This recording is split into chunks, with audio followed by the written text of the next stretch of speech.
Louane, merci de nous accueillir chez toi, dans ta demeure. Bienvenue. Comment tu vas aujourd'hui? Ça va bien, ça va bien. Écoute, ici, c'est grand, c'est un peu ta deuxième maison. Première. C'est ta première maison? Ah, je passe plus de temps ici qu'à la maison. Et tu vois, aujourd'hui, on va prendre le temps de discuter un peu de ton rôle, de tout ce qui est analyse, qu'est-ce que tu apportes aussi dans le staff au quotidien. Et j'aimerais aussi commencer par le présent. Le CF vit un début de saison un petit peu poussif. Toi, en tant que membre du staff, comment tu le vis de l'intérieur? Comme un challenge. Je pense que pour nous, le staff, c'est sûr que c'est compliqué parce que c'est beaucoup de travail pour essayer de garder un groupe de joueurs motivés et pas que les joueurs, parce qu'il y a tout un club derrière ça. Mais d'un côté, c'est motivant parce que même moi, via l'analyse, mais après, c'est comment ça se transmet au reste du staff, aux joueurs, au reste du club. Mais il y a un côté où tu veux te sortir de cette spirale négative. Donc, il faut trouver des réponses et donc bosser pour sortir de cette spirale-là. Et au final, c'est ce qui est motivant. C'est sûr que tu préférerais travailler pour, on va dire, maintenir ta bonne position au classement ou quoi que ce soit. Mais ce serait trop simple de se cacher et de juste laisser aller la situation parce que, comme tu l'as dit, elle est peut-être négative présentement, mais il y a encore des choses sur lesquelles on veut travailler. On est encore en lice pour le championnat canadien, etc. Donc, je pense que c'est ça, c'est juste être motivé pour essayer de changer la situation. Mais dans une situation comme ça, dans une période comme ça, est-ce que tu ressens une espèce de pression aussi ou une tension dans le vestiaire ou au contraire, vous restez calme et solidaire? C'est impossible qu'il n'y ait pas de tension via la situation. On reste dans un environnement professionnel où l'objectif premier, quand on arrive au premier jour de pré-saison, que tout le monde se serre la main, que tout le monde sourit, tout le monde est là pour le même objectif, qui est de gagner, de performer sur différents tableaux, etc., que ce soit individuellement ou collectivement. Donc, c'est sûr que au moment où tu ne performes pas via tes attentes, il y a une certaine tension qui se crée. Mais après, encore une fois, c'est l'environnement professionnel qui crée ça. Donc, c'est comment sortir de cet environnement-là après. Et là, cette culture du travail, justement, est-ce qu'elle évolue dans cette période? Est-ce que vous restez encore plus dans les routines, dans le travail, dans les discussions? C'est différent. Je veux dire, ça dépend avec qui tu travailles aussi. Des fois, tu essaies de changer certaines choses parce qu'il y a des choses qui fonctionnent pas. Sinon, peut-être que tu aurais des résultats. Et il y a des choses où tu dois rester dans une certaine routine parce que si tu changes à chaque semaine, à chaque match, tu crées pas nécessairement d'automatisme. Donc, il y a un certain équilibre à trouver entre changer des choses pour rectifier la situation et aussi garder une certaine routine parce que malgré que les résultats ne soient pas bons, tout n'est pas acheté collectivement, individuellement. Tu as parlé de chamboulement. Justement, il y a un nouvel entraîneur qui est arrivé en cours de saison. C'est pas la première fois que tu vis un changement d'entraîneur, mais en cours de saison. C'est la première fois en cours de saison. Ouais. Est-ce que ça a chamboulé justement ta manière de travailler ou ta méthode de travail? Un petit peu. On va dire que déjà à la base, changer d'entraîneur pour un analyste, c'est probablement le rôle qui est le plus affecté en termes de méthodologie de travail. Parce que c'est pas les mêmes concepts, c'est pas nécessairement les mêmes attentes d'analyse, les mêmes attentes dans les rapports, etc. Tous les coachs ne s'attardent pas au même point ou mettent pas de l'importance sur les mêmes facettes du jeu. Donc il y a déjà juste au fait de changer de staff, de coach, une adaptation à faire. Là, comme elle est en pleine saison, c'est un peu plus compliqué. Après, Marco était déjà avec le staff, on va dire, en début de saison, donc au moins tu passes la période de salutation et d'essayer de le comprendre. Au moins, il y a déjà ça qui est sauvé comme temps. Et après, t'es en pleine saison, donc le changement il se fait. Tu sais que t'as un match dans 3-4 jours. Donc au final, ça se fait un petit peu plus petit à petit que si tu commences, on va dire, début janvier, pré-saison, et là, ok, page blanche, on recommence on recommence de A à Z. Tu sais. Alors que là, c'est un peu plus, chaque semaine, on change une chose et on regarde, on apprend ce côté. Mais là, ça va faire 9 à 10 semaines au moment où on se parle et on commence, je pense qu'on recommence à avoir trouvé la méthodologie de travail qu'il veut, du moins. Donc, est-ce que tu dirais que tu repars plus de zéro ou tu t'ajustes justement à ce que ton entraîneur te demande? Je m'ajuste. Ok. Je suis quelqu'un qui n'aime pas partir de zéro, ou si, on va dire, le fait premier, c'est que je travaille pour le club. Donc là, c'est la 4e saison avec le club. Donc ce serait trop dommage, surtout en analyse, de toujours repartir de zéro, de tout jeter à la poubelle chaque année. Surtout que là, on a eu quand même une période un peu de changement dans les dernières années, comme tu l'as dit. Donc tout ce qu'on fait, il y a une adaptation dans tout ce qui est le suivi de data, dans le suivi vidéo, etc. pour, comme j'avais dit, se familiariser un peu plus au concept de l'entraîneur, mais tout jeter à la poubelle n'est pas la solution. Et au final, ça reste du foot, ça reste 11 gars qui tapent dans un ballon, donc il y a quand même des similitudes chez tout le monde. Est-ce que tu dirais que ce type de défi est plus stimulant ou c'est plus une sorte d'instabilité auquel il faut que tu te Non, composes? c'est stimulant. Ok. Tout, après, je pars du principe où dans le foot, tout est stimulant, on va dire. Donc ça fait partie, on va dire, c'est mon choix, en guillemets, de vouloir évoluer dans une structure professionnelle. Donc ça va avec ce fait-là. Donc je pense qu'il faut juste être ouvert à tout. Et au final, si on voit, on va dire, l'image un peu plus large, c'est juste positif d'être capable de faire plusieurs choses. Par exemple, en 2023, le coach qui était présent, il m'avait demandé de travailler les jours de match sur le banc. Maintenant, je suis de nouveau plus une vue aérienne. Et c'est pas nécessairement peser lequel est le mieux, mais à la fin, dire que je suis capable de travailler dans ce contexte-là, sous la pression, par exemple, d'être plus dans l'adrénaline sur un banc, plutôt qu'en haut, tu es un peu plus posé, tu as un autre œil, tu as moins l'adrénaline, etc. Donc, au final, c'est pas préférer un ou l'autre, c'est juste être capable de s'adapter plus facilement, parce que qui sait, peut-être qu'un jour, quelqu'un d'autre me demandera de revenir sur le banc, et là, ça sera un acquis des autres expériences. Donc, au final, chaque fois, on va dire, c'est comme si tu ajoutais une flèche à ton arc, et après, tu choisis juste suivant la situation laquelle est la meilleure. Et en dehors du groupe, il y a aussi tout ce qui entoure le club, la pression populaire, les supporters, les médias. Est-ce que vous la ressentez, vous, au quotidien, cette pression, que ce soit par rapport au staff, les joueurs? Ouais. Ouais? Ouais. À quel point? Ça dépend. Après, ça dépend aussi de ta gestion de ça. Tu sais, je veux dire, personnellement, ça ne m'affecte pas parce que je suis quelqu'un qui fait abstraction de tout ça dans ma vie quotidienne. Pour d'autres, c'est peut-être pas le cas, mais ce serait mentir de dire qu'on n'est pas au courant qu'il y a une certaine pression et autres. À la base, j'étais moi-même un supporter du club. Je pense que depuis que j'ai 13-14 ans, je vais au stade, donc je peux pas non plus dire que, par exemple, le fait là d'être dernier de la Ligue, de pas gagner, de pas performer, m'affecte pas personnellement. Donc on en est conscient. Après, comme je l'ai dit au début, on travaille pour essayer de changer ça, mais c'est un processus. Est-ce que tu penses que tu as développé, ça se développe avec le temps, que tu as développé des réflexes pour savoir gérer aussi cette pression? Je pense qu'il y a une grosse partie de la réponse est dans ta nature humaine que tu es à la base. Après, il y en a qui vont dire va pas sur les réseaux sociaux, mais je lis tout sur les réseaux sociaux. Après chaque match, je regarde tous les commentaires. Et que ce soit ces temps-ci malheureusement plus négatif que d'autres choses, je les lis tous et ça m'affecte pas parce que j'arrive à mettre une certaine distance avec ces commentaires-là, mais par exemple, moi, j'ai besoin de voir comment les gens voient les choses, comment les gens se sentent aussi. Parce que comme j'ai dit, j'ai une certaine appartenance à ce club parce que ça fait longtemps que je suis autour. Donc, il y a vraiment un côté d'appartenance au club, de je veux voir le club gagner, j'aimerais gagner avec le club. Mais après, je suis quelqu'un aussi qui part du fait que je veux pas que les gens autour de moi dans la vie soient impactés parce que le travail, ça va pas bien.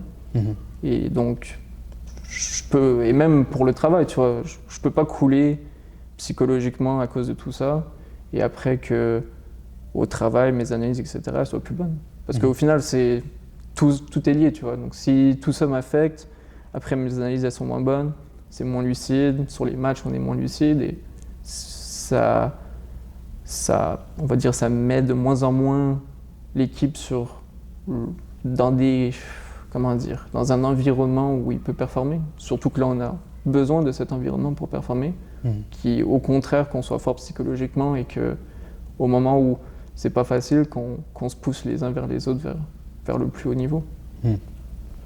Est-ce que ça t'est déjà arrivé de devoir volontairement te déconnecter ou vouloir te déconnecter du football? Bah, déconnecter, c'est un grand mot. Ouais. Je pense qu'on ne déconnecte jamais vraiment. Ouais, c'est ça.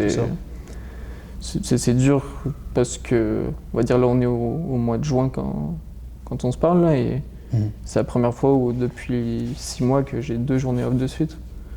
Donc, tu sais, je peux pas, c'est quasiment impossible de te déconnecter au final. Et même là, si j'ai 2 journées off de suite, ce serait mentir de te dire que j'ouvre pas mon ordinateur ou je regarde pas des trucs liés au football. Même en vacances, en off-season, je vais vouloir aller voir du foot, je vais vouloir regarder le foot en Europe, etc. Donc c'est pas déconnecter, après, c'est aussi vivre sa vie. Parce que famille, amis, copines, etc. Donc il faut aussi maintenir ça, c'est important. Il faut garder un équilibre, même si l'équilibre il est pas simple dans la vie qu'on a, mais ça reste important. Là, tu vois, j'ai ouvert le débat, mais j'aime bien tout autant revenir à l'avant pour essayer de comprendre le personnage, parce que tu es rendu aussi un personnage, un acteur principal dans le football québécois. T'es pas né ici, tu viens pas du Québec. Non. Tu viens d'Alsace, c'est ça? Ouais. Raconte-moi, c'est quoi le premier souvenir qui te vient en tête là quand on te parle de ton enfance? D'Alsace? Bah, le foot, bien sûr. Ouais. Beaucoup de foot. La famille, c'est sûr. C'est sûr, la famille. Après, j'étais jeune, donc on va dire que ma vision de la France, de l'Alsace, d'où je viens, ça reste la vision d'un petit jeune de 7-8 ans qui a pas... Oui, il y a l'école, mais c'est encore... c'est la petite école, c'est simple. Donc c'est plus, après l'école, aller jouer avec les amis, dans les parcs, aller jouer au foot, jouer au foot dans un club. Donc il y avait tout ça. Mais je veux dire, mes premiers matchs de Ligue 1 aussi, où j'allais voir les Sochaux à l'époque. Parce que Strasbourg était plus bas à cause d'une descente administrative. Mais c'est mes premiers souvenirs de foot. Ouais. Et la vie avec tes parents, c'était comment? Est-ce qu'il y avait une ambiance particulière à la maison? Non, pas particulièrement. Je pense que ce qui est un peu particulier, c'est que mes parents ne sont pas nécessairement les plus grands fans de foot à la base. Ça vient plus peut-être de mes grands-parents. Mais je leur ai transmis ça maintenant. Je pense que si tu demandes à ma mère, elle peut te nommer tous les joueurs de l'équipe de France, etc.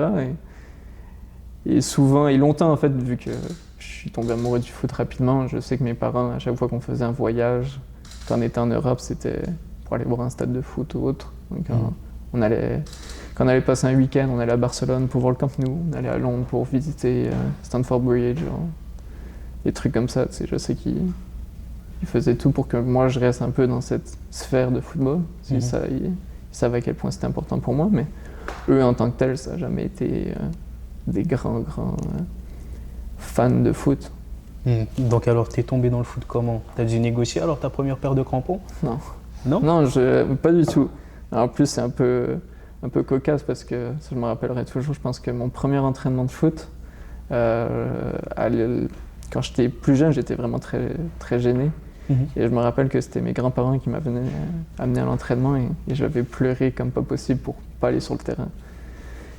Et du coup, on était rentré à la maison et la première chose que j'ai fait en rentrant à la maison, c'est que je suis sorti dehors jouer avec un ballon de foot tout seul. Mes grands-parents, ils étaient pas très contents. Mais après, ça s'est fait tout seul, petit à petit. Mais non, je pense que ça s'est fait naturellement. En France, c'est souvent soit le rugby, soit le foot. Et ça reste que, même si ça venait pas directement de mes parents, la famille en général, ça reste que c'était le foot. Mais mon grand-père, il regarde tous les matchs de Strasbourg. Il est abonné de saison dans son club de 5e division, son village en France, et il va à tous les matchs. Donc ça reste que, même si c'était pas directement mes parents, la famille, c'était le foot. Donc, tu es resté jusqu'à quel âge en 11 France? ans. Jusqu'à 11 ans. Puis ton quotidien avant le grand saut au Québec avec les écoles, les amis, le sport, c'était comment? Je pense une vie normale de jeunes Français qui jouaient au foot 3-4 fois semaine. Je me rappelle que finissais l'école, ma mère est venue me chercher à l'école, on partait direct à l'entraînement. C'était ça qui animait mes semaines, on va dire. Mais à l'école, ce que je voulais, c'était la pause pour aller jouer au foot avec les copains et tout. C'était l'époque où, comme j'ai dit, t'as rien d'autre à penser. Et pour moi, c'était vraiment que est-ce que je peux avoir un ballon dans mes pieds? Ta première licence, tu l'as eu à quel âge? J'ai pas l'âge exact, mais ça doit être vers 6 ans, 6-7 ans. Ok. Dès que j'ai pu jouer, c'était du 4 contre 4, 5 contre 5, des petits buts. Mais dès que j'ai pu jouer, je suis sauté sur le terrain. Et tu débarques à Montréal à 11 ans. Ouais. Tu te rappelles comment de ce changement-là? Tu vois, est-ce que c'est un choc culturel? C'est particulier parce que je suis arrivé en été.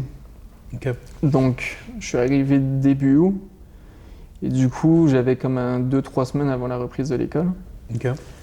Et c'est là où c'était un peu bizarre parce que les premiers 2-3 semaines, tu sais, tu commences, t'es à l'hôtel. Après, t'arrives, t'es à la maison. Mais en plus, c'était une maison neuve, donc tu dors un peu sur le sol quasiment. Tu peux pas, tu sais, tu vas manger fast-food le soir parce que t'as pas de cuisine, rien. Ouais. T'improvises, tu vas au cinéma parce que t'as pas de télé. Et après, petit à petit, t'ajoutes des trucs, mais ça reste que c'est l'été. Donc, tu sais, tu vas pas à l'école, rien. Du coup, mon gros souvenir, c'est que le premier 3 semaines, je sentais que c'était des genres de vacances. Ouais. C'est des fausses vacances, bien sûr, mais il y avait quand même un aspect lié à ça où je passais mes journées à la maison. Je jouais pas j'avais pas trouvé de club tout de suite quand on est arrivé. Et du coup, je jouais dans le bon jardin, etc. Mais c'est après un peu, où là, l'école commence. Là, c'est la première fois que tu parles avec des Québécois. Ouais. Donc, tu comprends pas tout. Tu fais répéter un peu les trucs, etc. Et, ça va. Après, petit à petit, je pense que je suis toujours bien tombé sur des gens accueillants, etc. Pas eu de problème d'adaptation, vraiment. Et passer de l'univers du foot français à celui québécois. Est-ce que quand tu arrives, même le CF Montréal est en MLS? Ouais, okay. Comme j'arrive en 2011, eux ils commencent en 2012. Ouais, c'est la transition. J'arrive sur le moment de transition où ils font un gros saut. Mais au début, non, j'étais un peu dans une période d'adaptation au niveau foot parce qu'en France, comme on savait pas trop quand on allait partir, on savait qu'on allait partir, mais il y avait, à cause des papiers de côté administratif et tout, on n'avait pas la date exacte. Et du coup, la dernière année, j'avais pas joué parce que, en gros, je pouvais aussi bien partir après un mois qu'après un an. Okay. Et ça m'embêtait de commencer la saison pour, on va dire, 6 mois et pas la finir ou quoi que ce soit.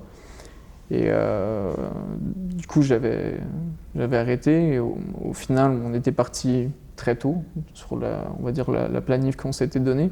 Donc j'avais fait le bon choix. Mais c'est pour ça que quand je suis arrivé après, je n'avais pas nécessairement cherché non plus à retrouver un club ou autre parce que j'avais un peu arrêté et tout. Et je voulais que ça se passe bien ici. Ça reste un gros changement, donc c'était pas non plus la priorité. Mais je pense qu'après 2-3 mois, j'ai commencé à jouer au foot. Et toi qui venais d'un pays où il y a le foot partout, comment tu as vécu le fait qu'on voit le foot différemment ici au Québec? Au début, c'est sûr que c'est différent au début. Là où je jouais la dernière année, c'est quand même une grosse équipe dans la région où j'étais, pour la même catégorie d'âge, on était 8 équipes.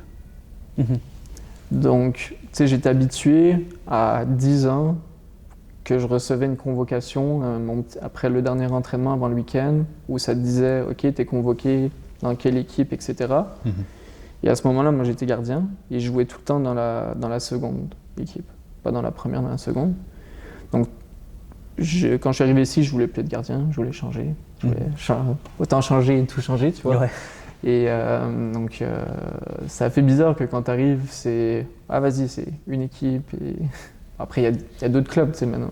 Là, je suis plus vieux, donc je sais, il y a des clubs plus structurés où il y a plusieurs équipes pour la même catégorie d'âge, mais là où j'étais à ce moment-ci, c'était bon, bah, regarde, ça c'est les jeunes de ton âge et va jouer. C'est un entraîneur qui sait pas trop ce qu'il fait. Ton terrain, c'est sur un terrain naturel, pas coupé dans un parc où tu vois quasiment pas le ballon quand il roule. Alors que moi, je m'entraînais tout le temps sur du synthétique et tout. Donc, au début, ça fait un peu bizarre. Après, tu t'adaptes.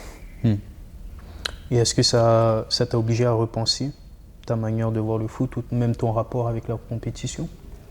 Ça a pris du temps. J'ai arrêté de jouer après 2 ans, je pense. Ok. Parce que l'équipe où j'étais arrivé, ça marchait pas vraiment. C'était pas, comme je disais, la structure, etc. C'était pas pour moi. Et tu sais, j'arrive. Ce qui était bizarre aussi, c'était le niveau scolaire. Parce qu'au moment où je pars, je finis mon école primaire, mon CM2 en France. Ok. Du coup, en France, en CM2, tu te prépares pour aller au collège, en 6e et tout. Là, tu arrives et on me dit juste ouais, t'es encore au primaire. Nous, c'est pas 5 ans, c'est 6 ans. Donc là, tu es comme je pensais que j'avais fini avec mon primaire, tu vois. Ouais. Là, du coup, tu fais ton année. Et là, après 2 mois de primaire, on te dit ouais, faut que tu trouves ton école secondaire. Là, je dis quand même, en France, tu vas à celle qui est proche. On te dit tu vas à celle-ci et c'est tout. Point final, c'est celle qui est proche de ton quartier. Et voilà. Là, non, ici, tu peux choisir. Alors, tu as l'option la plus simple, c'est l'école publique. Après, si tu veux, tu as telle école pour faire un sport-études, telle école si tu veux, école privée, telle école pour... ok, alors que ça faisait 2 mois que j'étais arrivé et j'étais encore en période d'adaptation, tu vois. Donc après, tu repenses à ça, école secondaire. Et c'est à 14 ans où là, un peu plus, on va dire, posé au Québec, même pour mes parents, où là, j'ai recommencé vraiment à jouer avec les potes de l'école et tout, dans un club. Ok. Et après, j'ai pu arrêter, on va dire, j'ai trouvé mon cocon. J'ai fait mon parcours là, tranquille. Je sais que j'étais avec les gens avec qui je voulais. J'étais dans ma zone de confort. J'ai jamais ressenti le besoin de trop me pousser en tant que sportif. C'était pas ce que je voulais, c'est pas ce que je recherchais. Même si j'ai fait A2, A3 dans ce club-là, mais tu vois, c'est toujours parce que ça s'est fait naturellement, pas parce que quand j'étais en A, je jouais 2A, ou quand je suis en 2A, je jouais 3A, et quand je suis en 3A, je ferais qui préserve Ligue 1, et après Ligue 1. C'était tout le temps, je veux suivre mon groupe, c'est là où je suis heureux. Alors si c'est pas qu'est-ce que tu recherchais quoi? Tu savais déjà qu'est-ce que tu voulais à l'époque? Non, c'est venu plus tard. C'est un peu compliqué de dire, mais je savais qu'il me fallait du foot autour de moi. Ok. Si je jouais pas au foot 3-4 fois semaine dans un club, les 2-3 autres jours, je les passais tout seul avec un ballon ailleurs. Tu vois. Donc le ballon, il était omniprésent dans ma vie. C'est juste, en tant que joueur, j'ai jamais ressenti le besoin de me pousser. En fait, je pense aussi que c'est dû parce que j'ai beaucoup poussé en France, alors que à 9-10 ans, ici c'est un peu le contraire. Ici, ils t'apprennent à 9-10 ans que c'est, on va dire, le foot pour tous, il y a une rotation dans les équipes. Un jour, ils jouent avec les bons, un jour, ils jouent avec les pas bons, etc.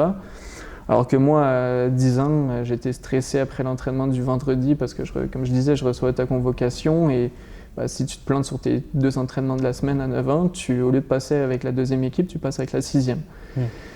Du coup, c'est pas le même stress, tu vois. Et quand j'arrive ici et que tout est plus comme au début de l'année, tu t'inscris en 2A et si tu t'inscris en 2A, tu joues en 2A toute l'année.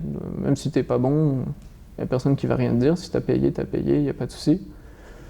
Donc du coup, je pense que le mix des deux a fait et j'ai trouvé aussi, comme j'ai dit, un noyau un coach, des joueurs, etc. où j'étais bien. Du coup, je pense que les deux ensemble, ça a fait que j'étais juste à l'aise et j'étais content de taper dans le ballon avec des gens que j'apprécie. Alors gardien en France? Ouais. T'arrives à Montréal, tu joues quel poste là? T'es plus gardien? Non, j'ai tout fait. Plus j'ai vieilli, plus j'ai avancé. Ok. Ouais. Normalement c'est le contraire. Normalement c'est recul. Normalement c'est recul, mais moi c'est le contraire. Donc première chose que j'ai fait quand je suis passé de gardien, c'était à plus milieu défensif. Ok. Et après, petit à petit, plus 8, plus 10, plus 9. Et tu jouais dans quel club? Saint-Hyacinthe. Saint-Hyacinthe? Ouais. Okay. Est-ce que tu étais dans la région de... Ouais, je suis sur la rive sud. Ouais. Ok. Donc, avant d'être analyste, tu es aussi passé un peu par le journalisme. Ouais. C'était quoi l'élément déclencheur? Journaliste, je pense que c'est la conséquence de ma passion pour le foot. Je sais pas si je le dis comme ça. Tu sais, j'ai fait 2 ans de... 2 ans de communication à l'UQAM. Mais c'était pas... Moi, quand j'arrivais en cours de journalisme, on me disait « Ouais, aujourd'hui, il faut que tu écrives sur des nouvelles politiques. » Ma tête explosait. J'ai comme... Monsieur, vous êtes sûr que je peux pas écrire sur du foot? Il y a eu Ballon d'Or et tout ça. Non, faut que tu fasses d'autres choses parce que quand tu vas sortir de ton bac en journalisme, tu pourras pas nécessairement parler juste de foot. Il faudra que tu trouves peut-être des plus petits jobs et tout ça. Non, mais monsieur, vous avez pas compris. Si je travaille pas dans le foot, je travaille pas comme journaliste. Moi, journaliste, c'est rien du tout. Je veux parler de foot, c'est ça mon truc. Et ouais, je sais, mais bon, le cours, etc.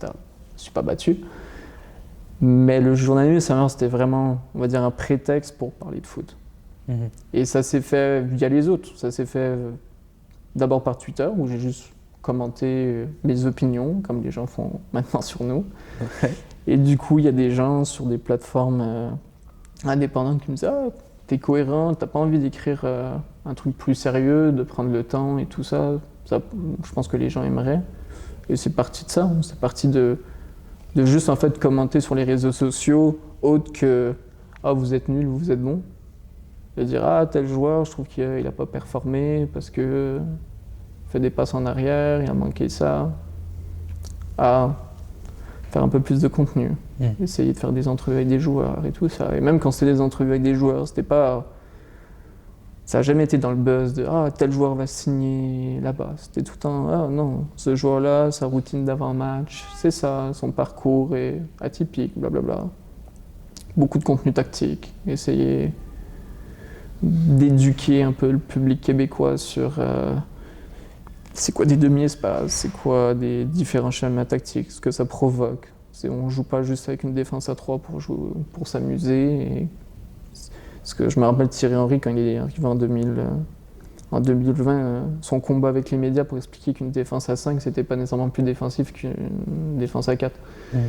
Et qu'à chaque fois, il disait ça, mais arrêtez de me dire qu'on a perdu parce qu'on joue un schéma défensif, parce qu'on joue avec une défense à 5. Avec le ballon, on reste à 3, alors que si on est avec une défense à 4, généralement, on reste à 4. Du coup, on gagne un gars quelque part ailleurs. Donc c'était un peu tout ça, c'était toujours aimé parler de tactique. Moi, à FIFA, je suis le gars chiant qui passe 3 heures à faire sa compo d'équipe, sa gestion tactique avant de jouer son match. Ça devait se situer aussi à Football Manager alors? Un peu, ouais. Encore Football Manager, moi ce que j'aimais c'était faire ma pré-saison. Je mettais toutes mes tactiques, je passais mon temps sur mon mercato et tout. Premier match arrivait, je perdais 5-0, je quittais la partie parce que je recevais déjà un message de la direction. Ouais, votre poste il est en danger. Bah oui, mais faut me donner du temps, mais c'est un processus mon style de jeu. T'as bossé avec le Cannes Football Club? Football Club. Ouais. Bah c'est ça, c'est Sid du Cannes FC qui m'avait écrit en premier en me disant vas-y viens écrire des trucs. Il y a aussi eu Génération Soccer avec RDS. Qu'est-ce qui te plaisait le plus dans ces expériences-là? La proximité avec le monde foot. Je pense que c'est là où j'ai fait aussi mes premières rencontres intéressantes avec les différents entraîneurs et tout. Par exemple, je me rappelle que pour Génération Soccer, pendant la Covid, j'avais eu, on va dire, le tuyau que les équipes étaient un peu mécontentes de la gestion de la Ligue via comment dire, la Covid et le fait de recommencer un peu le championnat. Dans quel format? Est-ce qu'on fait juste un championnat avec 8 matchs, on joue, tu sais, parce que je pense que les saisons commençaient au mois de juin à peu près, au lieu de commencer au mois d'avril et tout. Et du coup, j'avais entendu ça, alors chercher les contacts de tous les coachs de la Ligue, commencer à discuter un peu. Et via cet article-là, j'ai parlé à David Sauvry, qui était l'entraîneur-chef de Saint-Jean, qui fait que l'année d'après, je suis analyste vidéo avec lui à Saint-Jean, et qui, par exemple, maintenant est assistant coach à Montréal. Et c'est quoi qui t'a donné le plus de frissons? raconter le foot ou l'analyser? Ce qui donne des frissons, c'est pas nécessairement l'analyser. Ce qui donne des frissons, peut-être pas des frissons, mais ce qui est satisfaisant pour moi au quotidien, c'est quand tu arrives le jour du match et que ce que tu as, on va dire, analysé et prévu se déroule de A à Z. Tu vois? Ouais. C'est dire que l'équipe va jouer dans telle formation, que c'est ces 11 joueurs-là qui vont jouer. Ça, c'est genre mon petit plaisir coupable. Quand je reçois la compo d'équipe de l'équipe adverse, je me mets une pression à avoir 11 sur 11 dans les joueurs que je pense qu'ils vont jouer contre nous. Okay. Et c'est devenu une petite blague au sein du staff parce que je pense cette année, je commence 5 sur 5 sur les 5 premiers matchs à chaque fois, les 11. Là, c'est un peu plus dur et j'en suis pas fier. Mais ça c'est peut-être pas des frissons, mais c'est ce qui est le truc gratifiant quand tu analyses. C'est quand tu te dis que telle chose va faire ça, quand tu te dis que entre la 60 et la 75e minute, c'est là où il faut pousser un peu plus parce que c'est là où ils ont encaissé le plus de buts, tu marques un but. Ça, personne ne le sait, mais toi, intérieurement, c'est un petit kiff, tu vois. Ouais. Parce que tu le sais que pendant la semaine, tu l'as communiqué à ton staff. Plus, on va dire, il y a une certaine communication aux joueurs indirectement, parce que tu leur dis pas, ouais, il faut pousser entre la 60 et la 75e, mais indirectement, via nos décisions tactiques, etc., tu te mets dans une position de pousser entre la 60 et la 75e. Alors quand tu marques, intérieurement, tu as un petit truc en plus.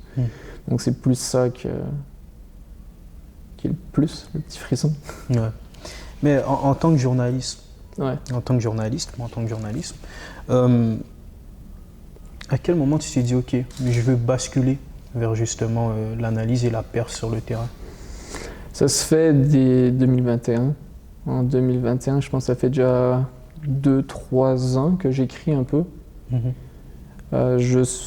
Mon contenu est vraiment passé de plus en plus vers du contenu pédagogique, tactique. Ou si on regarde un peu les 2-3 vidéos YouTube que je faisais, mes articles que je faisais à la fin, c'était quasiment plus qu'un analyste qui travaille pour un média, on va dire. Ouais. C'était vraiment du contenu d'analyse. J'ai essayé de commencer à mettre de la data. J'ai essayé de regarder comment je pouvais, avec les droits d'image, faire de l'analyse vidéo et les publier sur les réseaux sociaux, tu vois, des trucs comme ça. Et du coup, quand je commence à coacher à Saint-Jean, je fais un mois, David Sevry me dit « Ah, j'aime ce que tu fais, je sais ce que tu fais aussi niveau média.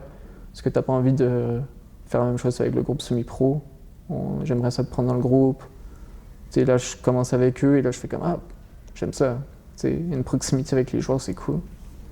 Et du coup, tu fais 3-4 mois. Après, tu as Chani, de l'UQTR, réseau universitaire, qui dit « Ouais, on cherche quelqu'un pour faire ça. » Et on a plusieurs joueurs qui jouaient à Saint-Jean, qui faisaient les deux, qui m'ont dit que tu avais le profil et tout, et on serait intéressé. Et c'est là que ça part. Je pense que c'était un moment en 2021 où, peut-être que c'est lié aussi via la Covid, je ne sais pas, où j'avais peut-être besoin d'être avec des gens, de communiquer physiquement cette passion-là, d'avoir des discussions physiques, parce qu'au final, les réseaux sociaux, ça reste des réseaux sociaux. Donc je pense que le fait que mon contenu était devenu vraiment un truc pédagogique, d'analyse, plus ma volonté de commencer à vouloir échanger plus avec des coachs, etc., les opportunités, bien sûr, qui se sont ouvertes, ça a fait que ça a basculé naturellement. Jusqu'à la fin 2021, j'avais en tête de continuer, on va dire, ce qui était contenu, mais pour moi, c'était vraiment juste du contenu d'analyse. Il n'y avait plus de essayer de pousser pour faire autre chose ou quoi que ce soit. Au début, un peu pour essayer de se faire un nom ou autre, mais à la fin, pour moi, c'était vraiment juste, je fais mes trucs, je fais mon contenu d'analyse, j'essaie d'éduquer un peu les gens. Et c'était vraiment plus, on va dire, j'ai plus kiffé la partie sur 2021, d'être avec le club de PLSQ quasiment tous les jours et de faire réseau universitaire à la fin de l'année et tout, que d'aller au match et d'écrire des articles dans les médias. Alors, quand tu débarques comme analyste, est-ce qu'on te jette comme ça dans le grand bain? Est-ce que tu as pris des cours? Est-ce que tu t'es perfectionné d'une manière ou d'une autre? Ou tu es vraiment allé avec tes compétences que tu avais acquises justement? Je pense que tout ce que j'ai acquis, c'est autodidacte. Donc Ok. j'ai tout fait de moi-même. Maintenant, si je réfléchis à ma méthodologie de travail à Saint-Jean, elle est catastrophique. Mais au moment où c'est ma première un peu année, où j'essaie des trucs, où on n'a pas d'outils, il n'y a pas de budget, il faut être aussi honnête, on fait avec ce qu'on a.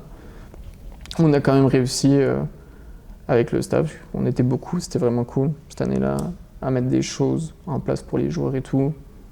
À l'UQTR, même chose. Je pense que je me suis un petit peu amélioré parce qu'il y avait un peu plus d'outils à l'UQTR. Mais dans l'ensemble, quand j'arrive, on va dire, à Montréal en 2022, avec le CF Montréal, je me débrouille, mais c'est par moi-même en faisant des trucs. Et même encore aujourd'hui, si je me compare à maintenant ou au moment que j'arrive avec le staff en 2022, on va dire, le chemin parcouru, il est énorme. Parce que je savais pas utiliser de logiciel, je faisais mes montages sur DaVinci Resolve où je mettais mes trucs vidéo et je coupais manuellement. Je n'utilisais pas de logiciel d'analyse vidéo ou autre, parce que pas d'argent. Donc c'est juste par passion, prendre le temps de regarder les trucs et après, c'est là qui est bien, c'est quand tu arrives dans une structure pro et après on te donne les outils. Là, tout d'un coup, c'est... Le travail devient encore meilleur. Qu'est-ce qui est pas nécessairement meilleur, mais c'est encore plus exponentiel. Tu vois tout de suite le potentiel de... Ok, maintenant déjà, c'est mon travail à temps plein. C'est pas juste je fais ça de 18h à 22h les soirs. Donc c'est vraiment, ok, c'est mon travail à temps plein. Et en plus, j'ai des logiciels qui me font gagner des heures pour le découpage, etc. Donc là, tu fais, ouais, ok, on peut faire des trucs bien. La progression, elle est constante. Ouais.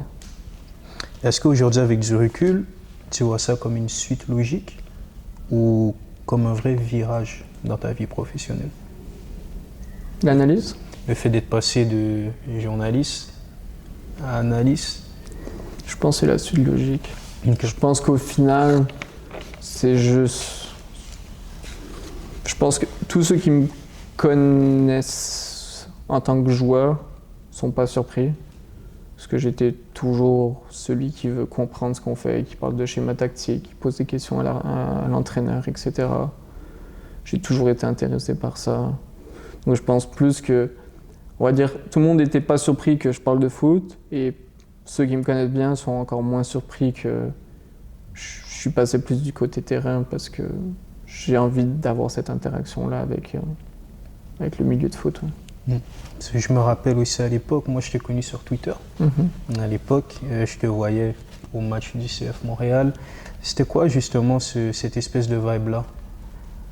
Travailler de manière indépendante, journaliste indépendant? Je pense qu'à ce moment, il y avait une petite fierté parce que je pense que cette année-là, au CF Montréal, quand j'intègre un peu la galerie de presse, j'étais un des seuls à être ultra indépendant, on va dire, où les autres avaient tous leur podcast ou leur site web, etc. Et moi, j'étais arrivé à un point où je faisais juste quasiment ma publication Twitter d'après-match et c'est tout, tu vois. Donc, il y avait une petite fierté liée à ça. Mais encore une fois, moi, quand je regarde, j'ai des photos, je pourrais les sortir. Quand moi, je regardais les matchs dans la galerie de presse, j'avais mon ordi pour prendre des notes, mais à côté, j'avais un iPad avec toutes les datas du match.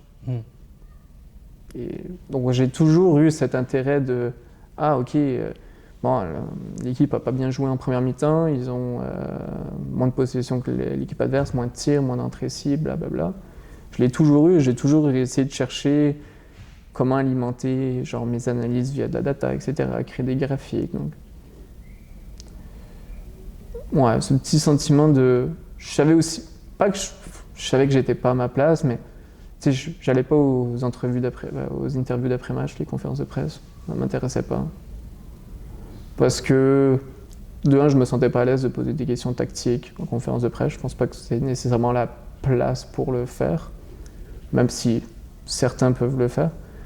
Et moi, ça ne m'intéresse pas de savoir pourquoi tu as sorti tel joueur, est-ce que tu es satisfait de ce match? Ça ne m'intéressait pas, moi j'étais juste là pour analyser le match au final. Et aujourd'hui, tu es head analyst, c'est ça? Ouais, analyse vidéo. Mais concrètement, ton rôle au quotidien, il ressemble à quoi? C'est compliqué à dire, c'est beaucoup de choses. Mm. Si je dois résumer rapidement, c'est analyse de l'adversaire, c'est suivi vidéo, suivi data, collectif individuel de notre équipe. C'est analyse des entraînements, filmer les entraînements. C'est sur les matchs, on va dire support tactique. Vu que j'ai cette distance-là avec le staff, je suis vraiment, on va dire, à l'extérieur d'eux pour essayer d'être le moins influencé, comme j'ai dit, par l'adrénaline, etc., que quand tu es sur le banc, pour essayer d'être le plus objectif possible dans tout ce qui est analyse tactique pendant les matchs. Donc, c'est être partie intégrante du staff. Après, je pense ce qui résume déjà 50% de mon boulot, c'est sûr, c'est l'analyse de l'adversaire. Et quand tu prépares une séquence, on va dire, pour un match, Ouais. t'as quoi en tête? On priorise quoi? Quand je fais un rapport sur un adversaire, par exemple, Ouais, par exemple, ouais. les grandes lignes. Qui sont?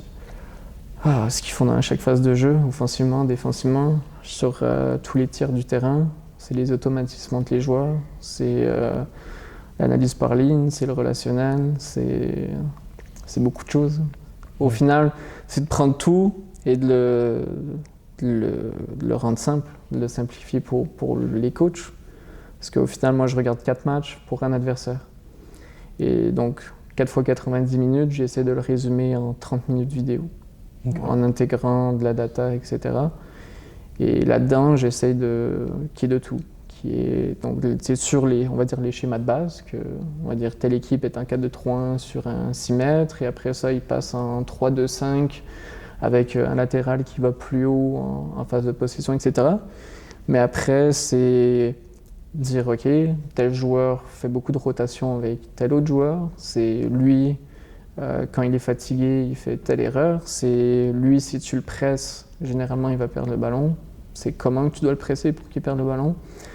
Ok, quand ils font un changement à la 70e, c'est généralement plus offensif que défensif, etc. Donc c'est vraiment comprendre toute la dynamique et essayer d'anticiper tout ce qui peut arriver. Comprendre que cette équipe-là, quand ils mènent à 0, ils passent tout le temps avec une défense à 5. Donc c'est aussi pour nous, dans notre façon de préparer un match, c'est ok, admettons qu'on perd 0-1, nos stratégies, sachant qu'ils vont passer à 5, on va sortir tel joueur, on va amener un attaquant de plus, etc. Donc, c'est essayer de laisser au final le moins de hasard possible. Comme le foot en 2025, c'est un jeu d'échecs, on va dire. C'est essayer de comprendre au mieux comment l'équipe adverse va poser ses pions pour que toi, ta façon de poser tes pions maximise ta probabilité de gagner.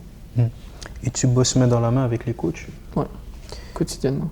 C'est quoi ton rôle dans cette collaboration? Est-ce que tu proposes, tu ajustes, tu confirmes?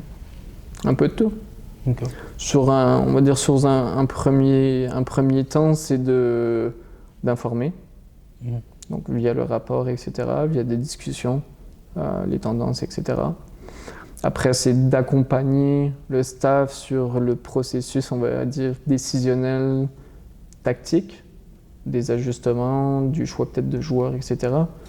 Et sans dire après que mon avis, j'ai pas de droit de veto, mais après il y a une certaine validation du game plan pour le match. Donc je sais pas si le staff, je sens qu'ils ont l'idée de mettre le défenseur central le plus lent qu'on a, parce qu'on joue beaucoup.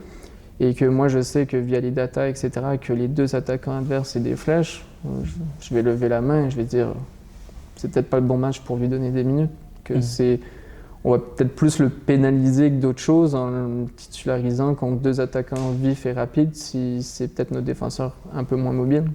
Peut-être qu'il faudrait mieux qu'ils jouent quand on joue contre par exemple Washington et qu'il y a Benteke qui prend à peu près tous les ballons aériens imaginaires. Donc c'est essayer de donner ces informations-là, c'est là où je dis les accompagner au quotidien. C'est dans chaque discussion et on va dire, je suis pas nécessairement là dans chaque discussion, mais c'est essayer d'avoir son oreille ouverte, que si tu entends certaines choses, d'être comme ah non, là vous partez sur l'idée qu'ils jouent plus à deux, mais ça arrive pas beaucoup. Je sais que vous l'avez vu par exemple dans tel match, mais ça a juste duré 25 minutes, c'est un ajustement pour ci, pour ça, donc partez plus du principe qu'ils vont jouer à 1. Pensez pas à toutes vos tactiques parce qu'ils sont 2, etc. Donc ouais, c'est les accompagner. Au final, on travaille main dans la main. De plus en plus, je pense que le titre du rôle était le plus nommé, c'était analyse vidéo, et de plus en plus, je sais que les gens se détachent de ce nom-là parce que ça fait un peu trop référence à un monteur vidéo ou quoi que ce soit, et de plus en plus, c'est des analyses de jeu, c'est des match analyses, c'est des performance analyses, pas d'analyse de performance. Donc il y a aussi un peu ça, et ça dépend du staff aussi que tu travailles, mais généralement, pour l'instant, je suis toujours tombé sur... j'ai fait 4 coachs, et je suis toujours tombé sur des coachs où l'analyste était une pièce centrale du fonctionnement du staff. Et avec les joueurs, c'est comment? Est-ce que tu les vois souvent? Tout le temps, c'est la même chose. C'est aussi les accompagner. Donc, par exemple, dans mon analyse de l'adversaire, il y a une grosse partie que c'est j'analyse individuellement tous les joueurs adverses pour être capable de faire des résumés sur des tendances pour outiller nos joueurs à mieux performer contre eux. Donc, pour un défenseur, c'est avoir par exemple les dribbles que l'attaquant adverse a une tendance de faire, certains mouvements dans la surface de réparation que l'attaquant a tendance de faire. Donc s'il vient tout le temps cutback, de montrer des clips qui fait des cutbacks, que ça sert à rien que tu ailles couvrir le premier poteau parce qu'il va rester dans ton dos et il va décélérer. Même chose pour, je sais pas, les latéraux, tout le temps fait semblant de push vers l'extérieur, mais il ramène pour revenir à l'intérieur, etc. Donc, c'est essayer d'outiller les joueurs qui vont jouer via leur adversaire direct aussi. Donc, avec eux aussi, il y a une relation directe. Aussi, là, sur ma 4e saison, quelque chose que j'ai essayé de beaucoup d'intégrer, c'est aussi tout ce qui est les indices clés de la performance. Donc, essayer d'éduquer aussi les joueurs à la data, sans leur pourrir leur cerveau de ça, mais aussi essayer avec eux, établir des objectifs de performance, etc. Donc il y a aussi un suivi quotidien après les matchs lié à tout ça. Alors, aujourd'hui, tu travailles avec le CF Montréal. Avant, quand tu étais à ton compte, je ne sais pas si tu donnais des avis critiques, par exemple, sur les performances de certains joueurs. Quand on revient à aujourd'hui, que tu travailles avec les joueurs, j'imagine que tu fais des retours peut-être sur leurs matchs, sur leurs performances. Est-ce que on est plus critique ou on est plus nuancé dans ses propos? C'est différent. Comment ça? C'est différent parce que quand tu es de l'extérieur, tu n'as jamais 100% de l'image. Donc ça, c'est quelque chose que j'ai compris en étant à temps plein avec une équipe professionnelle. C'est même quand j'essaie de faire du contenu, on va dire très tactique, etc., c'est impossible de comprendre toutes les tâches individuelles de chaque joueur, tous les comportements, le pourquoi, parce qu'il y a tellement de choses qui est préparées. Et donc, ton analyse, elle est différente avec des joueurs que tu côtoies au quotidien. Okay. Tu peux te permettre d'être plus direct sur certaines choses. Après, c'est aussi ta relation de confiance à créer avec le joueur pour te permettre aussi de, quand le joueur performe moins bien, de lui dire, on va dire directement, regarde, ça c'était pas bien sur ce match-là. Et c'est là aussi où la data elle est intéressante, c'est après, regarde, ton objectif c'est ça, t'étais là au match, c'est pas assez, c'est pas toi, c'est pas les objectifs qu'on avait dit qu'on allait se poser pour toi pour cette saison. Et après, des fois, c'est aussi le contraire, tu sens que le joueur, on le sort à la mi-temps parce tu sens qu'il est pas super dans son match et tout, frustré après le match, tu vas le voir le lendemain et tu fais regarde, bien, on va regarder un peu des clés. Et là, c'est avec ta sensibilité.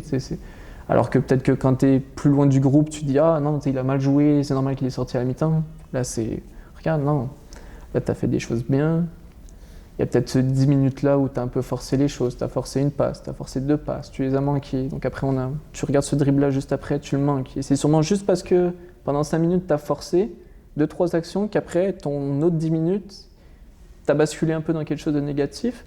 Et c'est juste que nous, on ne pouvait pas se permettre à la mi-temps de continuer comme ça parce qu'on commençait à perdre le momentum. Donc c'est pour ça qu'on a fait un changement. Mais regarde, si tu prends les 20 premières et que tu continues comme ça, t'inquiète pas, tu vas continuer à jouer, blablabla. Donc c'est une autre réalité. Tu pousses ton analyse et tu la diriges différemment. C'est pas difficile aussi gérer l'ego peut-être d'un footballeur par rapport à tout ça? Est-ce que c'est déjà arrivé? Ça peut arriver. Chaque joueur est différent. On va dire c'est humain. Donc après, tu sais aussi un peu, on va dire c'est une partie de l'apprentissage quand tu arrives dans le monde pro, c'est de comprendre un peu avec qui tu peux pousser certaines choses ou pas. Donc, tu sais, j'ai rapidement compris avec tel joueur, je vais pas lui dire que tu as 3 DG en 5 matchs, c'est super. Il va me dire, qu'est-ce que tu racontes? Et il y a d'autres joueurs, c'est la même chose. J'ai une panoplie de clips pour montrer les bonnes courses en profondeur que tu as fait. Je sais que je perds mon temps parce que il va me dire peut-être oui sur les séquences vidéo et après il va rentrer chez lui et ça l'intéresse pas. Et donc, au final, tu sais un peu avec qui tu vas peut-être mettre plus de temps ou ça vaut plus la peine. Après, encore une fois, on est quotidiennement avec eux, donc c'est un travail au quotidien. Un joueur qui, on va dire, je sais pas, un nouveau joueur qui arrive sur la pré-saison, gros ego, peut-être que le premier jour, tu vas pas le voir avec des clips ou de la data, mais peut-être qu'après 3 mois, tu arrives juste sur la glacière après l'entraînement, les deux vous êtes assis, fait soleil, tranquille, vous parlez un peu de foot, et là, et t'en penses quoi du match hier? Tu sais, je pense que tu aurais pu faire ça un peu mieux. Quand t'as fait cet appel-là, tu vois que tes amis en difficulté. Ok, t'as pas tort. Et là, ok, petit à petit, discussion. Et au final, t'arrives un peu, tu vois. Donc, il y a juste des joueurs où tu vas leur dire, je suis l'analyse vidéo, et il va tout de suite ok, je veux 20 minutes de clip après chaque match, je veux ton rapport data et envoie-moi tout. Et t'en as d'autres qui sont plus fermés. J'ai jamais tombé sur quelqu'un qui était 100% fermé ou jamais, mais oui, je suis tombé sur des joueurs où ça a pris plus de temps avant d'avoir une certaine discussion plus ouverte. Et s'il y a un joueur qui n'est pas d'accord avec tes retours, comment tu gères ça? C'est normal. Je pense que c'est là où c'est le mieux en fait. C'est encore une fois, ça c'est aussi quelque chose qu'il faut faire attention, nous, dans la place du staff, c'est qu'on n'est pas des profs au final. Ouais. On a une vision du foot, mais c'est pas nous qui est sur le terrain qui prend. C'est simple après à l'image de dire regarde pourquoi tu as fait cette passe là, tu aurais pu faire la passe là. Ouais. Je pense que tu tournes le truc et si le joueur il répond ouais t'aurais fait quoi à ma place dans ce moment là, ok c'est bon, t'as raison. À demain. Donc d'un côté je pense que c'est là où c'est le mieux, tu vois, je pense que les meetings vidéo que je préfère, que ce soit individuel ou les discussions que je préfère, c'est quand c'est des discussions, pas quand c'est ok, assis-toi, je vais te montrer ça et regarde, c'est ça que tu dois faire. Ça, pour moi, c'est pas. Oui, c'est de l'analyse, mais c'est pas pédagogique. Là où c'est le mieux, c'est ok, regarde, cette séquence-là, pourquoi tu joues long? Ok, tu sens pas que tu peux faire cette passe-là? Ah non, les 5 minutes d'avant, je trouve qu'on jouait trop court, la pression elle venait vite, j'avais l'impression qu'il y avait de l'espace en profondeur. Ok. Prochaine fois, regarde aussi ça, mais si tu le sens, vas-y. Au final, c'est comme un. Tu sais, c'est dur à dire, mais c'est comme un joueur qui va essayer de tenter une frappe de 30 mètres. Quand il marque pas, c'est simple de lui dire pourquoi tu frappes de 30 mètres. Et le joueur qui met une lucarne à la 95e minute parce qu'il tente une frappe de 30 mètres, tu lui dis merci. Donc c'est dur de. Non, frappe pas à 35 mètres. Non, frappe pas à 35 mètres. Recommence. Frappe pas à 35 mètres, je te l'ai dit, ça sert à rien. Finale de, je sais pas moi, Coupe du Monde des clubs. Frappe de 35 mètres, lucarne. Merci. Ouais, pourquoi tu m'as dit qu'il fallait jamais que je frappe de 35 mètres? Et là, tu me dis merci. Donc c'est ça le foot. C'est plus de l'échange que d'autre chose. Encore une fois, c'est d'essayer d'outiller les joueurs pour les mettre dans les meilleures conditions pour performer. Mais on joue pas FIFA. Ça t'est déjà arrivé de remettre certaines de tes analyses en question? Des analyses, peut-être pas. Mais oui, ça arrive où t'as une idée derrière un clip, où tu dis ouais, je pense que ce clip-là, je vais lui montrer pour essayer de discuter de ça, et que sa réponse, pas qu'elle te bluffe, mais sa réponse, elle est cohérente. Ou il avoue qu'il joue peut-être pas l'option qui est claire, mais il explique bien le contexte, il explique ce qu'il essaie de faire, etc. Et tu fais ok, je peux rien dire de plus. Tu avais vu qu'il y avait cette option-là, tu es d'accord que cette option-là est jouable, mais tu es conscient qu'il y a un certain contexte et que tu prends une autre décision. C'est ton choix. Au final, on paye les joueurs pour qu'ils font ces choix-là. Parce que sinon, encore une fois, on a juste à jouer à FIFA et on dirige nous-mêmes les joueurs. Donc, tu veux que ces joueurs-là aient un certain sens de l'adaptation et un petit côté magique ou, qui est propre à eux. Donc, je pense de plus en plus, maintenant avec un peu plus de recul et d'expérience, je pense que les analyses, de plus en plus, c'est pas de bloquer les joueurs sur quelque chose, c'est de, encore une fois, essayer de développer leur sens de l'analyse à eux, essayer de leur donner des outils, essayer de leur faire comprendre certaines choses. Mais pas de... j'ai pas joué pro ni rien et je me mettrais jamais avec une casquette où non, regarde, faut que tu fasses ça. C'est pas ma... Peut-être qu'il y en a qui le font, mais moi, c'est pas ma façon de voir les choses.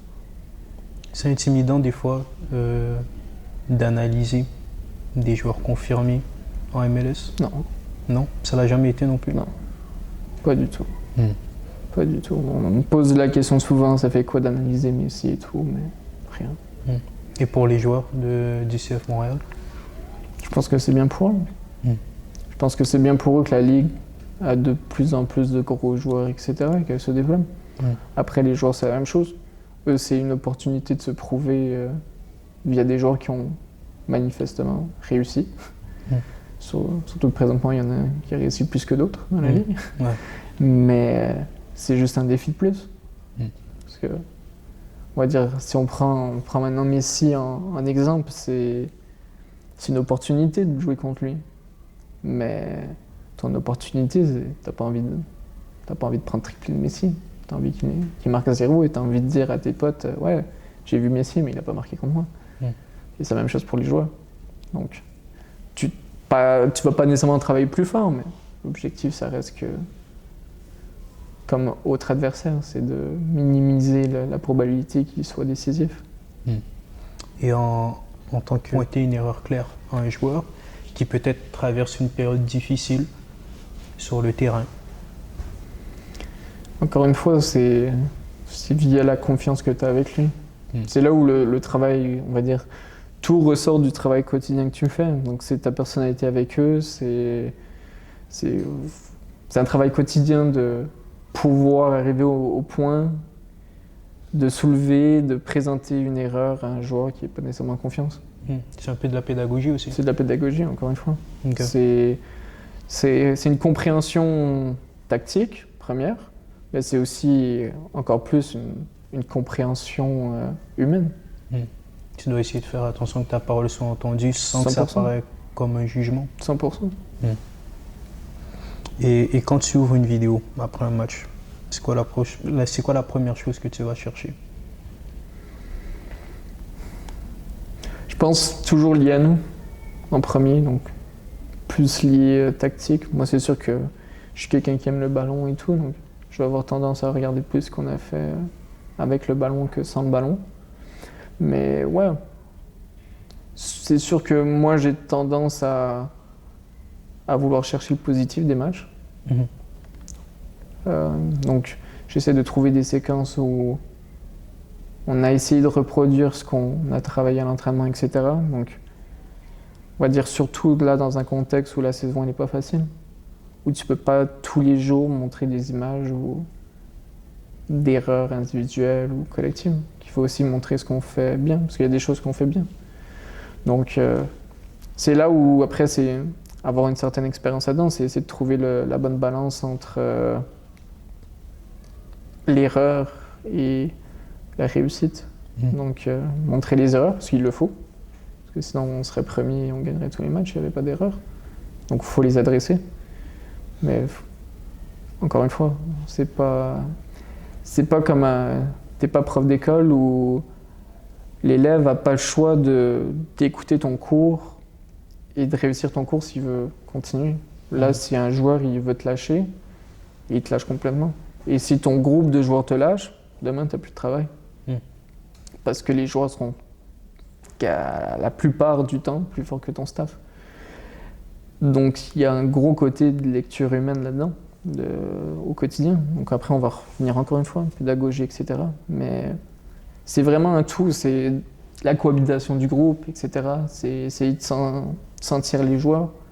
Des fois, tu sens que après une victoire, tu peux pousser et dire que les erreurs, parce que ouais, les gars, ils sont contents, ils ont gagné un match.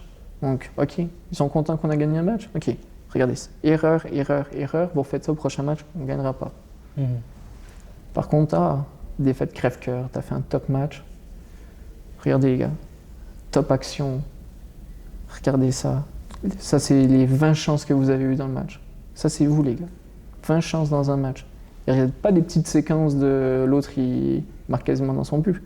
Vous les avez créées de A à Z, ces chances-là. Ça, c'est vous.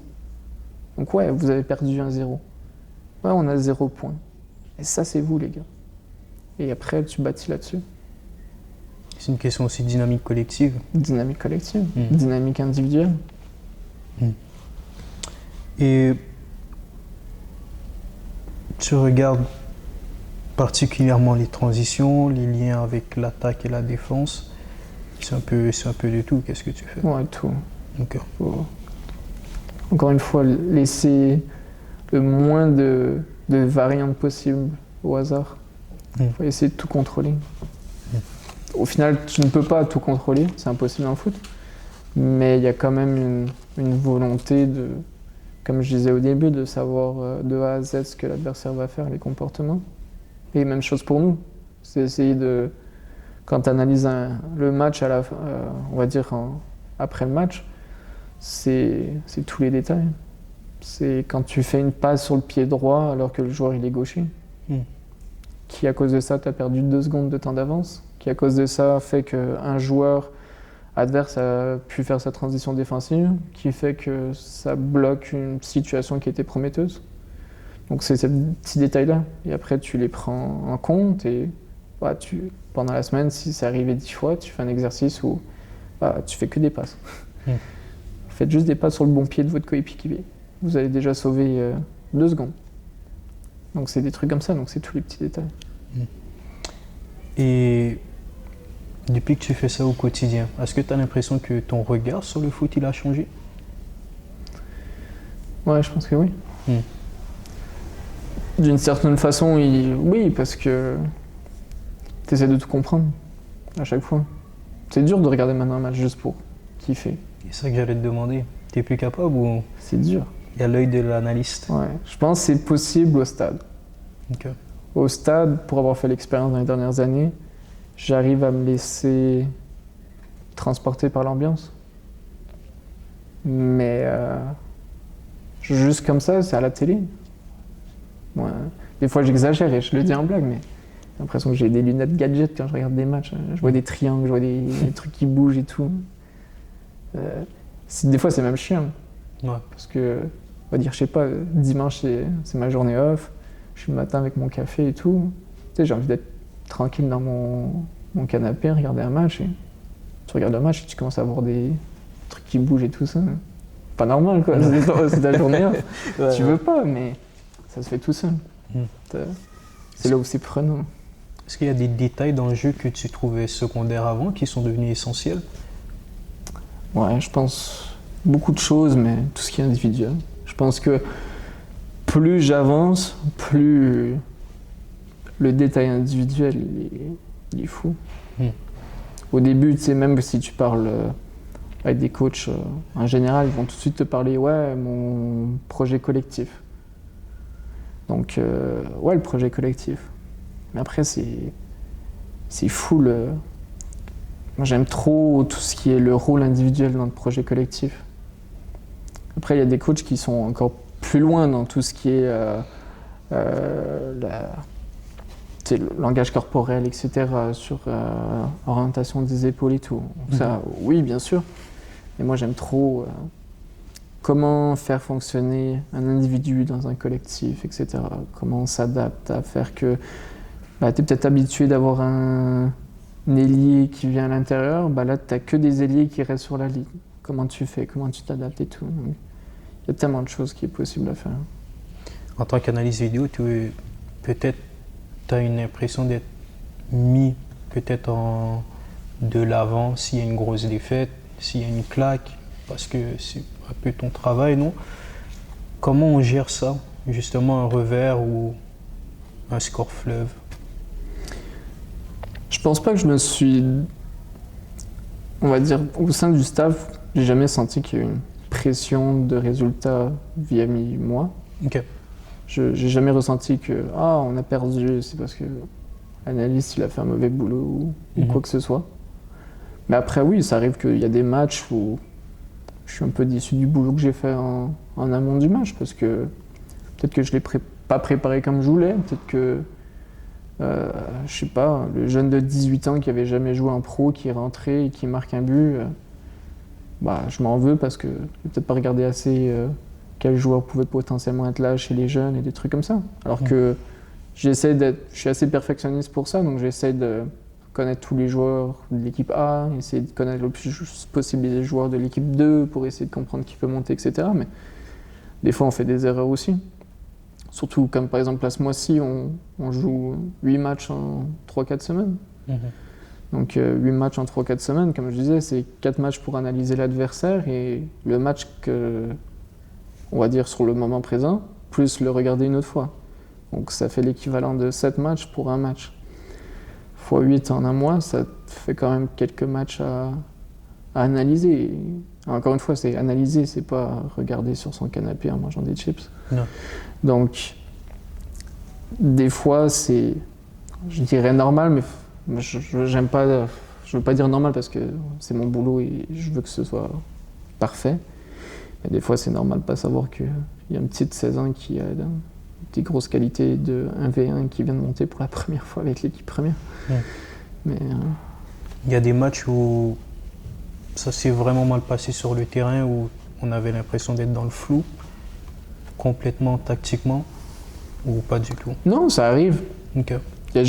Ça arrive, je ne vais pas dire fréquemment, j'exagère, mais ça arrive au foot que des fois, ton projet tactique il tombe à l'eau sur le moment, et pour diverses raisons, parce que, encore une fois, comme je disais avant, tu essaies de préparer de A à Z l'adversaire, mais il suffit que ton adversaire change un pion et c'est plus du tout la même chose. Donc tu n'es jamais à l'abri d'un changement tactique de l'adversaire.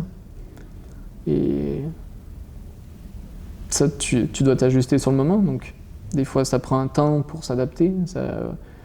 Tu veux changer de la bonne façon. Donc si tu commences le match avec le bon projet, mais l'adversaire a changé, tu peux pas le changer en 2 minutes parce que si tu changes en 2 minutes et tu prends juste une solution à court terme pour le match, peut-être que c'est pas la bonne. Et du coup, il faut que tu rechanges. Et là, tu fais juste mettre du doute aux joueurs parce que si tu changes 3 fois en 25 minutes, les joueurs, à un moment, ils vont te regarder, ils vont dire « tu sais pas ce que tu fais là ».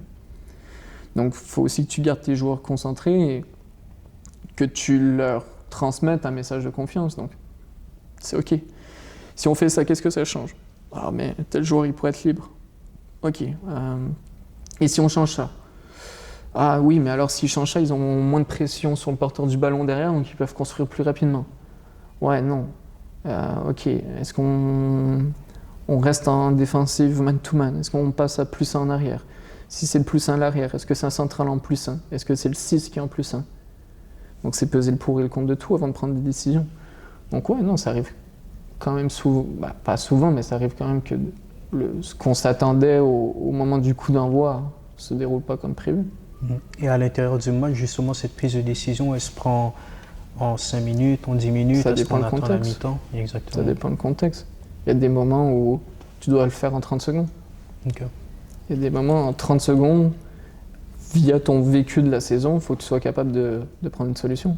Un joueur qui se blesse, un carton rouge, faut que tu sois capable en 30 secondes d'avoir le bon changement pour remplacer ce joueur blessé là, pour soit ne pas perdre ton momentum offensif, soit pour anticiper que là tu mènes 1-0, dans les 20 prochaines minutes tu vas peut-être défendre plus. Si c'est un rouge, ok, qu'est-ce qu'on fait? Donc il y a des décisions qui se prennent en 30 secondes, il y a des décisions qui se prennent en 20 minutes. Ça dépend du contexte, ça dépend de la physionomie du match, ça dépend de beaucoup de choses. Et c'est là aussi qui est bien avec un match de foot, on va dire. Si le match de foot se déroulait tout le temps de A à Z, comme tu le prévois, que tu dis « Ok, à la 60e, on va changer lui, à la 70e, on va changer lui, et à la 85e, on va faire rentrer ces deux-là. » Le score, il va être 0-0 à la 72e, on va espérer avoir un corner à la 85e et essayer de marquer avec lui à la 90e. Ce serait nul. Mais ça arrive. Des fois, tu te dis, tu joues contre un adversaire qui est peut-être plus fort sur le papier que toi et tu te dis, ouais, l'objectif c'est qu'à la mi-temps c'est 0-0. 2 minutes, tu encaisses un but. Tu fais quoi? Tu déclares forfait. Tu essaies de t'adapter tout de suite, mais t'as pas le choix. Mais ton plan initial, c'était pas de prendre un but au bout de 2 minutes. Mais c'est là où, entre guillemets, c'est le plus stimulant aussi. Pas le plus amusant, parce que généralement, c'est quand tu dois t'adapter, c'est qu'il y a quelque chose qui se passe pas comme prévu. Ouais. Mais ça reste stimulant. Et si on se projette dans 5, dans 10 ans, est-ce que tu dois encore comme analyste? T'as quoi derrière la tête? Dans le monde idéal? Je pense que oui. À court, moyen terme, ça sera probablement dans l'analyse. Je pense que à court terme, c'est de plus en plus essayer d'avoir un département d'analyse au sein d'un club, d'avoir certaines structures où, avec des collègues, etc. Parce que je fais partie aussi de ceux qui pensent qu'on perd notre temps si au quotidien on travaille juste à court terme. Donc si on est tout le temps dans la réponse à court terme, on va perdre quelque chose à moyen long terme. Donc via aussi un département plus étoffé, une certaine volonté que j'ai, c'est d'avoir des projets plus à moyen long terme d'analyse pour être capable aussi de dire ok, telles choses sont en train de changer, comment on peut prendre 2 ans d'avance ici, comment on peut, ok, tel club qui sont généralement en avance en technologie commence à faire ça, qu'est-ce qu'on peut faire? Ok, par exemple là, les clubs scandinaves qui sont généralement bons en technologie, ils utilisent beaucoup les lunettes de VR, de réalité augmentée, pour stimuler le cerveau avant les matchs. Ok, est-ce qu'on peut commencer à voir si on peut faire de la place dans le budget pour intégrer ça, blabla. Donc présentement, c'est un peu plus la course contre la montre au quotidien pour faire du day-to-day pour que ce soit parfait, comme j'ai dit. Mais ouais, je pense qu'à moyen terme, ce serait d'avoir plus un département pour pousser les choses. Et le coaching, ça t'a jamais traversé l'esprit? On m'a souvent posé la question. Je sais pas. On va dire que là, la question qu'on me pose généralement, c'est directeur sportif ou head coach? Et je sais pas. On verra. Je dis non à rien. Ce que j'aime souvent répondre, c'est le foot qui décidera. Si on se base après sur les expériences football manager, le coaching... Ouais.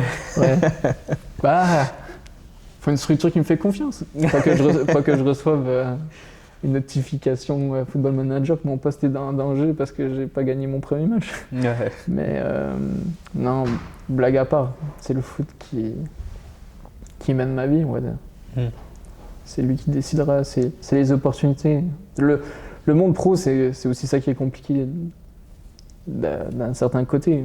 Je pourrais te dire, ouais, j'aimerais être l'entraîneur-chef du Real Madrid, mais c'est quoi les chances, réalistiquement parlant? Parce que c'est pas juste être bon pour être au Real Madrid. C'est les contacts, c'est être pote avec Jorge Mendes, c'est beaucoup de choses pour être entraîneur-chef du Real Madrid. Donc, c'est plus faire mes choses, pousser individuellement, essayer d'être la version de moi-même. Je sais pas quelle est encore pour l'instant, la meilleure version de moi-même. Mais après, ce sera au foot de décider. Et selon toi, c'est quoi les qualités qui font de ton métier aujourd'hui? Principalement la passion, c'est sûr. C'est un métier prenant. C'est beaucoup d'heures, c'est beaucoup de sacrifices, c'est peu de sommeil. Pour certains, ça peut être beaucoup de stress. Donc à la base, déjà, si t'es pas passionné par le foot, il n'y a rien honnêtement, qui peut te mener vers le métier d'analyste si t'as pas la passion. Mais après, pour moi, c'est le plus beau métier du monde parce que je regarde du foot tous les jours. Je Je regarde du foot, j'en discute avec des joueurs, j'en discute avec des coachs, je visite dans le monde, je crée des contacts à travers le monde, parler de foot. C'est génial. Et avec la technologie qui évolue à toute vitesse, est-ce que tu vois le rôle d'analyste évoluer aussi? Évoluer, oui. Je sais que maintenant, avec l'intelligence artificielle, tout le monde parle, c'est très drastique, c'est est-ce que ton poste va vivre ou mourir? Ben non, c'est juste l'évolution. J'en utilise au quotidien l'intelligence artificielle. Mais c'est pour m'aider à sauver du temps, pour pousser les choses encore plus loin. Chaque heure gagnée via la technologie, c'est pas une heure de gagner pour que je dorme une heure de plus. C'est une heure de gagner pour pousser quelque chose plus loin, pour amener quelque chose qu'on gardait, on va dire, en surface, quelque chose de plus profond. Donc, c'est la même chose quand je parlais du département. C'est pas gagner du temps pour rentrer chez soi plus tôt à la maison. C'est avoir plus de temps pour faire plus de choses. Donc, c'est toujours pour faire plus.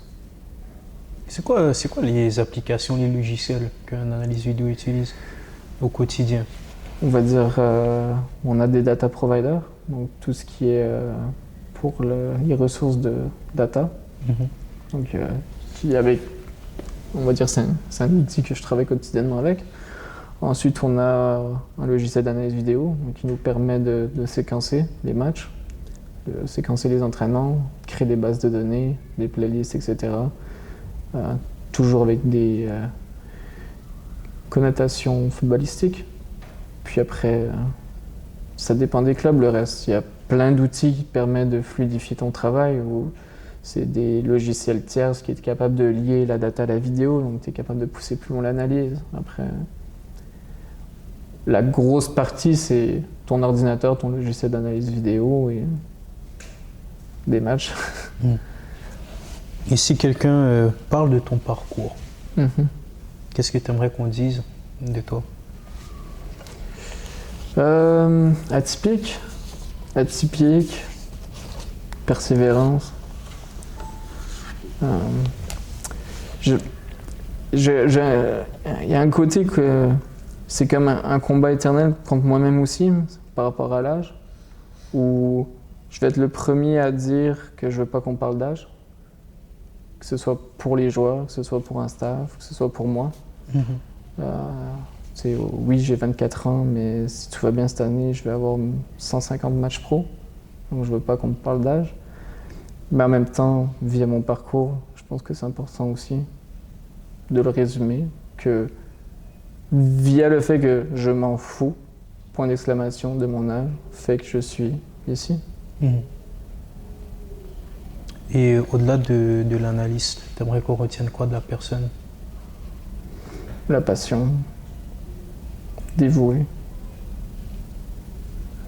Ici, un jeune qui débute te dit j'hésite, je doute, je ne sais pas si j'ai ma place. Tu lui réponds quoi? D'essayer, au moins d'essayer. T'as rien à perdre. Je savais pas que j'allais arriver là. Je savais pas que quand je dis à David, ouais vas-y, je fais de l'analyse vidéo avec ton équipe PLSQ, ça me va. Je pense pas que un an après, le téléphone sonne, c'est le CF Montréal, ils disent ouais contrat d'un an, assistant. Je savais pas qu'à la fin de l'année, quand Wilfried Nancy part, quand on va dire il y a un certain changement dans le staff, moi j'ai juste un contrat d'un an qu'on va m'appeler, il me dit ouais, t'as 3 mois. T'as 3 mois, c'est soit tu montres que t'es, on va dire, un chef, soit plutôt assistant. Je savais pas que maintenant, on va dire à 24 ans, j'allais avoir peut-être 150 matchs pro. Donc, c'est d'essayer. Et je sais pas où je serai demain. Donc, c'est d'essayer, pas avoir de regrets. Louane, pardon, j'ai vu le regard là. On a terminé. Merci beaucoup pour ton temps. Qu'est-ce qu'on te souhaite pour le futur? Juste de vivre de ma passion. Ce sera encore plusieurs années. Ce sera le mot de la fin. Merci beaucoup. Merci à toi.